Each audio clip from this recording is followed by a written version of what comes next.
Hi, and welcome to the show. Rate and review at kevinmd.com/rate. Subscribe at kevinmd.com/podcast. Today on the show, we have Brian Elliott. He is an internal medicine chief resident. His Kevin MD article is titled Questioning Medical Traditions for the Sake of Patient Care. Brian, welcome to the show. Thanks for having me. I'm excited to be here. We'll get into your article in a little bit. First off, briefly share your story and journey to where you are today. Yeah, so I grew up just outside Philadelphia. I went to medical school there at Jefferson University. So I'm heartbroken that the Eagles just lost the Super Bowl, but moving on, came out here to Ohio for internal medicine residency. I'm doing my chief year before pulmonary and critical care fellowship next year. And then above that, I'm really passionate about medical history. I'm a medical history writer and excited to talk about it today. All right, fantastic. So what got you interested into medical history? Well, a lot of it was just looking at contemporary issues, things that we do today, and saying, why? Where do these things come from? And to really contextualize what's going on today, you have to look back. Otherwise, a lot of these things don't make sense. All right, so we're going to talk about some part of medical history, specifically medical traditions. You wrote about that in your Kevin MD article, Questioning Medical Traditions for the Sake of Patient Care. Now, how did this article come together? This has really been a long journey for me. It started way back in 2018, really, when I was a medical student. And like I said, really looking around and being like, why? Where do these things come from? And I've spent about 5 years now researching medical traditions, things like white coats, Hippocratic Oaths, the MD degree itself, things like that, and really getting down to the nitty-gritty and contemporary issues. It culminated in a book, and this article is a little bit of a taste of that, a little taste of some of the things that I found. All right, so talk about some of the specific medical traditions that you're talking about. Yeah, so the favorite one, the one that I really like to talk about is actually the Hippocratic Oath, because I think the Hippocratic Oath is something that is so widely misconceived. And there's so many errors in how we interpret it today. And I mean, even calling it the Hippocratic Oath is actually a misnomer, because even the original Hippocratic Oath probably wasn't written by Hippocrates. And we don't even say that oath anymore, at least in most medical schools. The vast majority say other oaths, and in fact, a lot of separate oaths. Yeah, so specifically, what's misinterpreted about the Hippocratic Oath? Yeah, so authorship is a big one. The second big part is what's in it. So the Hippocratic Oath dates back about 2,000, 2,500 years, about 400, 500 BCE. And we attribute it to Hippocrates, but when we look at what was written in it, it doesn't exactly line up with the values that we get from the other parts of the Hippocratic corpus, the body of works that were written by Hippocratic physicians.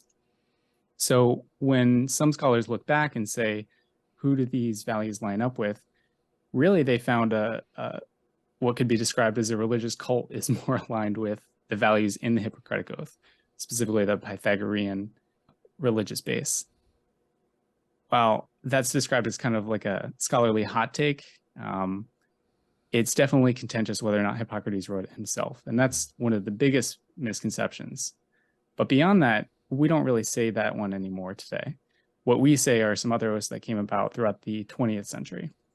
Things like the Declaration of Geneva, which was born out of World War II, the Lasagna Oath, which was written by Dr. Lasagna in the 1960s, or some oaths crafted by medical schools themselves. So the tradition itself is really a bunch of different oaths, which I think is another misconception.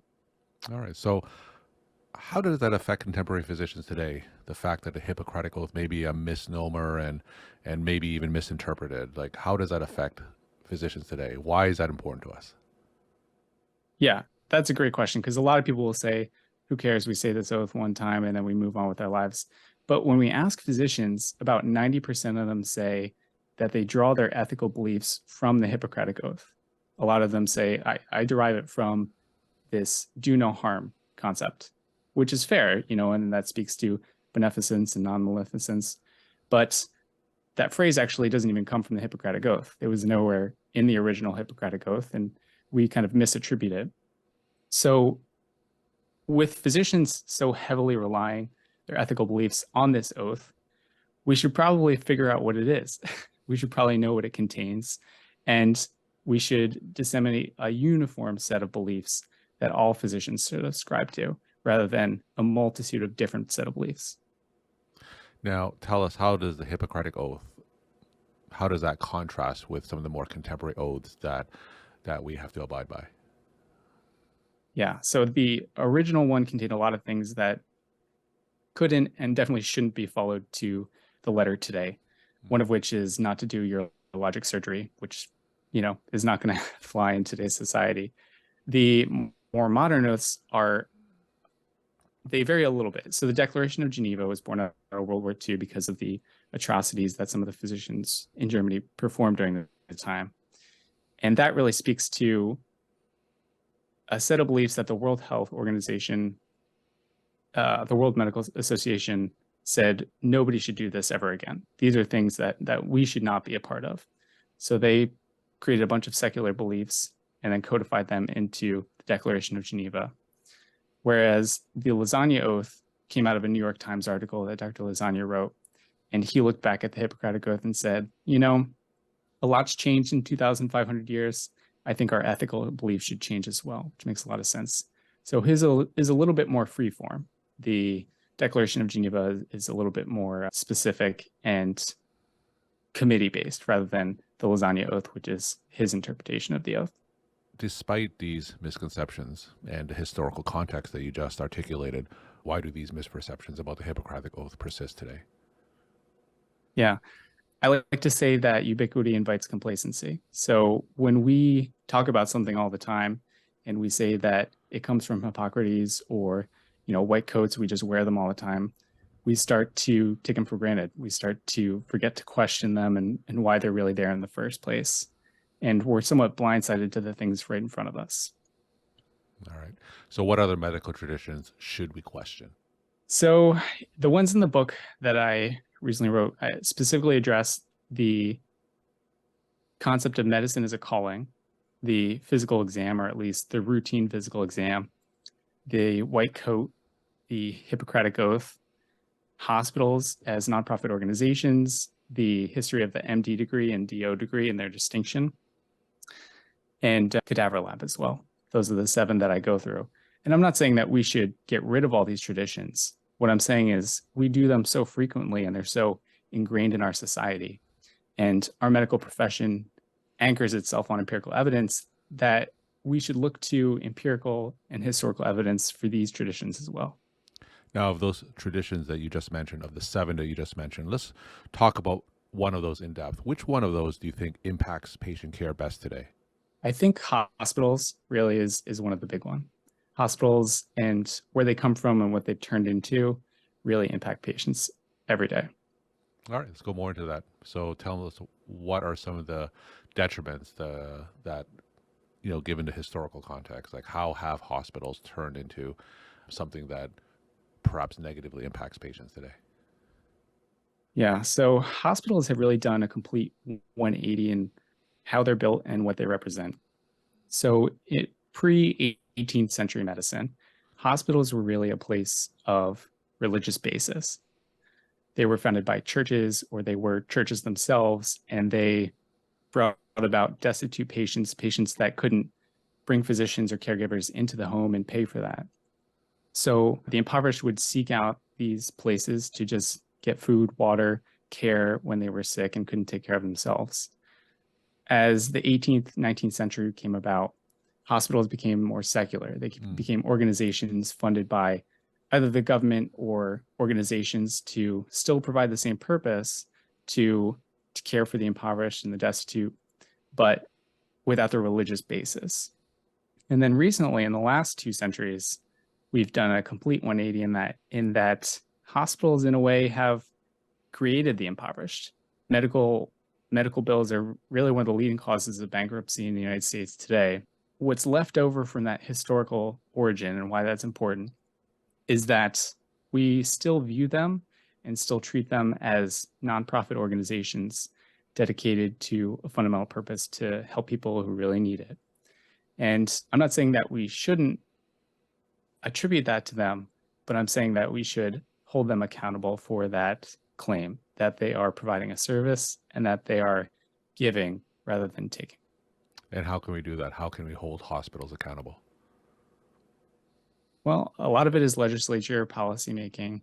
And the benefits that they really gather from nonprofit status and this claim that they are providing more service rather than taking is built into tax benefits and rules as such. And the New York Times actually did a recent, I guess you could call it an expose on some of the issues that have come about from that. And I think really holding them accountable to say, if you're going to get these tax exemptions, if you're going to be treated like a nonprofit organization, you have to really walk the walk and take care of patients who need it. Now, when you question medical tradition, by definition, you're questioning the status quo, right? Now, when you bring up some of these historical contexts of medical traditions, have you received any pushback? What are some of the responses that you receive from your colleagues? Yeah, I receive it all the time, and definitely in discussions on Twitter too.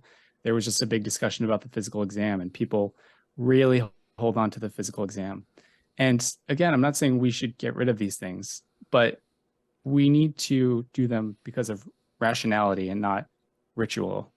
We need to make sure that we're doing exams because we're doing meaningful diagnostic testing and not because we just examine patients every day for the sake of examining them. It's not about getting rid of them, it's about pursuing rationality. And just because these traditions are the status quo doesn't mean that they should continue to be. Is there a balance between rationality and a lot of the symbolic things that physicians do? Because I think there are a lot of things that patients expect sometimes in the exam room that may strengthen the doctor-patient relationship, but may not have a lot of evidence backing that up. So is there any role for ritual in the exam room? Yeah, and I think the white coat is really a great discussion of that because patients perceive the white coat very positively. They perceive it as more professional. When they see pictures of physicians in white coats, they're more likely to trust those physicians. But it's also debatable because the current evidence isn't slam dunk in that if you have an encounter with a patient, they're going to perceive you as more professional, whether you're wearing a white coat. They've found mixed results because a lot of it is really how you take care of the patient and how you interact with the patient that builds that trust and professionalism. And I don't come out completely against the white coat. I think some of it makes sense. I think there are certainly some issues with cleanliness and antisepsis. And if you look at the history of that, I think it's a little bit of a walking oxymoron because it was founded on the concept of antisepsis, but now we know it carries a bunch of pathogens on it. But there's also that value of professionalism in building rapport with patients, like you said, that the public also perceives it as something beneficial. I think there is a balance, and I don't think there's a right or wrong answer. But I think understanding the why is really the important part and making sure you're doing it out of reason and not just doing it because you wear a white coat. Now you have an interest, a longstanding interest in medical history. Now, what about those physicians who may be listening to you and they're beginning to question some of the things that they've always done and they want to maybe ask the question why and perhaps delve into history? What kind of advice do you have for them if they want to perhaps question some of the medical traditions they're doing? Do it.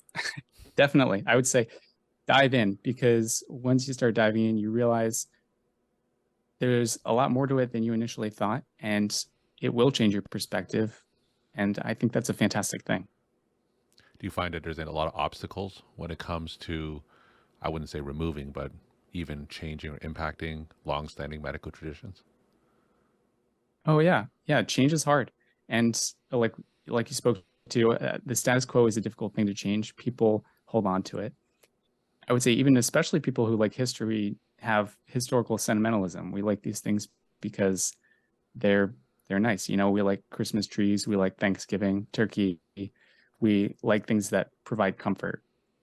But those barriers are worth overcoming because unlike Thanksgiving turkey, unlike Christmas trees, the traditions in medicine impact patients. And as a profession that's founded on evidence and rationality, we have a duty to not just do the medical side right, but do this social interaction side right as well. Now, you're an internal medicine chief resident, and you also have the benefit of a lot of research when it comes to medical history. Now, if you were in charge and you wanted to abolish with a stroke of a pen one or two medical traditions because it negatively impact patients, what would those medical traditions be and why? That's a good question. I think one of the big ones would be I would lay down the hammer with the nonprofit status for both hospitals and insurance companies. I think that one is something that we see day in and day out. Patients want to leave the hospital because they're worried about bills that they have to pay, or they go home and they have mountains of medical debt that they need to recoup.